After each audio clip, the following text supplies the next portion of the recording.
Alright, well, today was a little bit of a, what are you doing?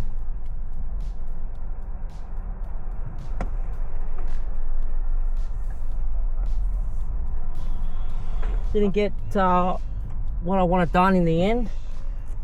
My youngest boy's birthday this week, so he wanted me to take him and a couple of mates out for the morning. We went out, did a few things, had some lunch, and then I was like, I've got to race down to Chadstone and sort out my phone because this guy's in the middle of the road. What is he doing? Yeah, one of my phones have a cracked lens, and it stopped me from being able to film some things over the last few weeks properly, because I normally use two phones to film. That's how I have all like the mixed content, and I've only had one phone, and whenever I've had an opportunity to film something, I actually haven't had my the right phone with me, which has been a problem because the one I would normally have has a cracked lens, so I haven't been able to really film too much in the last couple of weeks. But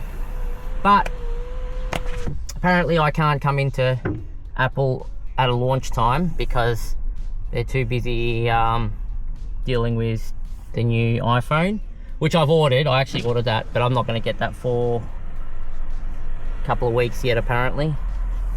So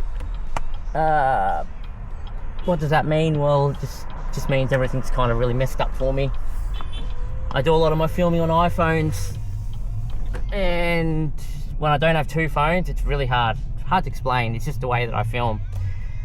The edit just becomes really boring. So anyway, doesn't matter. Leaving Chadstone now, but doesn't matter because this should solve itself in the next couple of weeks when I get my iPhone 17. So, but at least now I'm on my way home.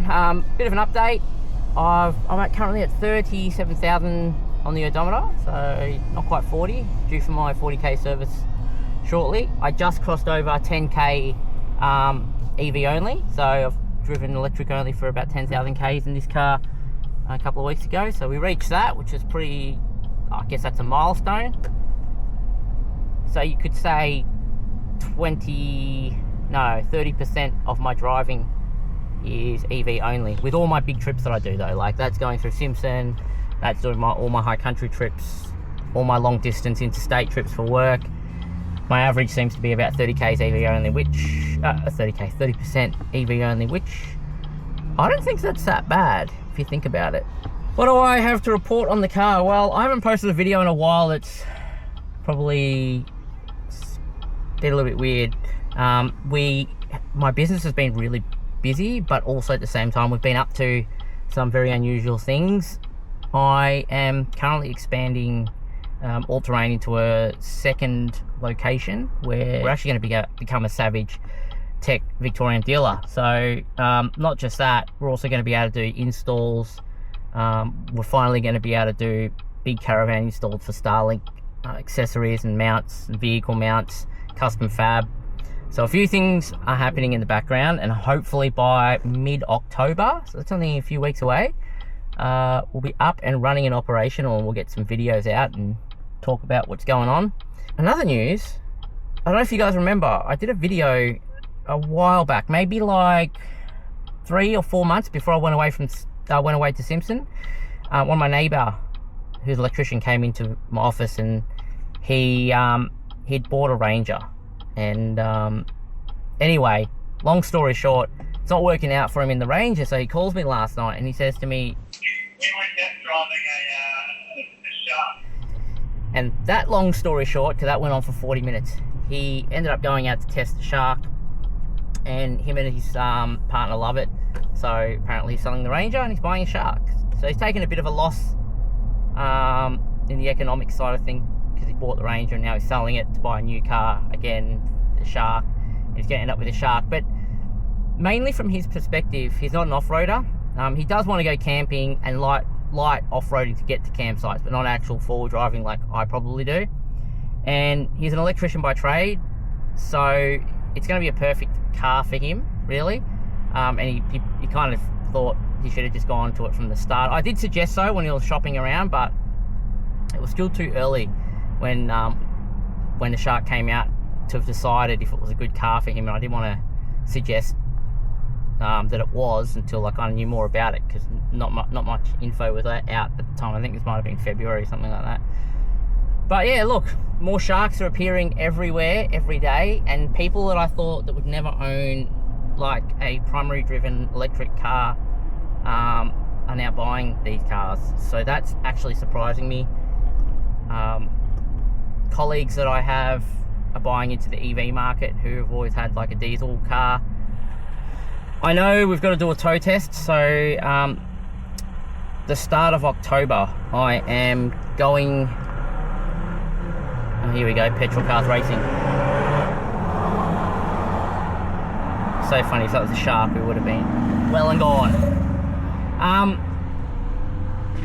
I'm doing a tow test the start of October, so I'll have hopefully all my phone situation sorted by then, but I'm going on just a weekend thing to take some figures out from towing after the 2.1 update, because I know people have been asking about that. There has been some things on the internet as well, but I will definitively find out how much better it is towing the track trailer, and if there's big improvements in terms of economy on that. The other thing is I was sent a dash cam by VIOFO, I think that's how you pronounce it, and I've been testing it for the last week. I've asked them to give me kind of a month to do a bit of like try and figure out exactly how this thing is, like what it's useful for besides being a dash cam. For me as a creator, I'm actually wondering if it could become useful for capturing unexpected events, but I will have a video out for that. That's I haven't picked that dash cam. They reached out to me to offer to send one out, and for me to kind of have a bit of a play around and kind of give them a bit of a video over it. I'm not really gonna pitch it, I'm just gonna share about what my experience is with it, because I've kind of always needed a dash cam. In the C-Line 6 I actually installed an app actually where it uses the cameras built into the C-Line 6 for like as a dash cam. I haven't been able to find one that works with the Shark properly, so this has kind of worked out really well. So far it's a set and forget thing. It has been working, but I'm about to break that down a little bit more to see how, if it's worth for you guys to consider it as a product or not. If you've got a current dash cam, tell me what you've got in the comments. I do want to know what you've got and your experience with them. Everyone should always have a dash cam apparently, but yeah, this is my first dash cam I've ever really owned. I haven't ever needed a dash cam before. Besides that, guys, I don't really have any more to update you on. Just let you know I'm still alive, and the other reason the videos have kind of slowed down is because, yeah, unfortunately one of my phone lenses got broken. I actually was working on the bull bar on the Shark, put it underneath and magnetized it to the caddy rail, and I forgot it was running, and I got out the car, jumped in the car and went for a quick drive down to get a drink, and my phone was still attached under the car, hit a bump, obviously the phone fell out onto the road, and someone's found it and brought it back to my office. Got it back now, it's fine, but it just, yeah, it didn't survive. One of the lenses didn't survive, and it happened to be the lens that I used for film. So anyway, have a great weekend, and I'll see you guys maybe next week or something in another video. Not sure. The scheduling is so messed up on my end at the moment, so we'll do what we can. Anyway, see you guys in the next one.